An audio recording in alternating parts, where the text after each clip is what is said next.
Welcome to 24 carat 1 gram jewellery. અત્યાર લગી મારા બહેનો મેં તમને બહુ કીધું કસ્ટમાઇઝ. હવે તમને સમજાવીશ કે કસ્ટમાઇઝ વસ્તુ કેવી રીતના બને અને કેમ અમારી પાસે સેમ સોના જેવું ફિનિશિંગ આવે. એનું કારણ તમે જો, આવી રીતના તમે મને જયારે ઓર્ડર આપો ને ત્યારે અમે તમને ફોટો તમારી પાસે લઈશી.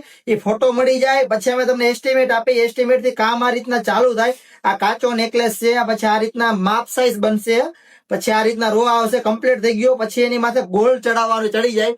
ગોલ્ડ ચડાવ્યા પછી આપણે મોતી ડાયમંડ સિરોસ્કી ફિટ થઈ ગઈ. કેવો લાગે ને એ તમે જોવો એક વખત. સેમ ટુ સેમ ફિનિશિંગ તમને એવું લાગશે. હવે તમને વિડીયો દેખાડું, બાજુમાં જોવો. જ્યાં વિડીયોમાં કામ હતું ને એ જ રીતનું આપણે બેઠે બેઠું સેમ ટુ સેમ બનાવેલું હે. એટલે કોઈ તમને ઓળખી નહીં જે મારા બેનો ખોટું વેર્યું છે એમ જ કેસે ગોલ્ડ નો જ છે.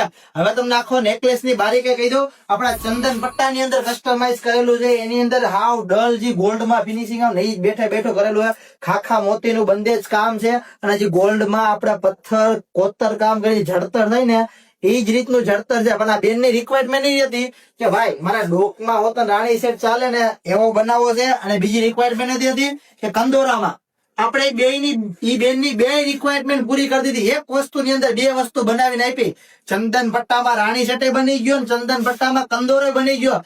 આ બેને તો માભો પાડી દો. જો મારા બેનો તમારે હોતા બધાને આ જ રીતના કસ્ટમાઇઝ કરીને માભો પાડવો હોય તો નીચે અમારો નંબર છે. નંબરમાં અમને મેસેજ કરો. બધી તમને ઇન્ક્વાયરીનો જવાબ મળી જશે. એસ્ટિમેટ મળી જાય. શું ભાવમાં, કેટલા સમયમાં, કેટલામાં, કે પછી રૂબરૂ વિઝિટ કરવી હોય તો 24 કેરેટ રૂબરૂ વિઝિટ કરો. 24 કેરેટ 1 ગ્રામ જ્વેલરી, અમીન માર્ગ, કૈલાસ પ્રસાદની સામે, રાજકોટ.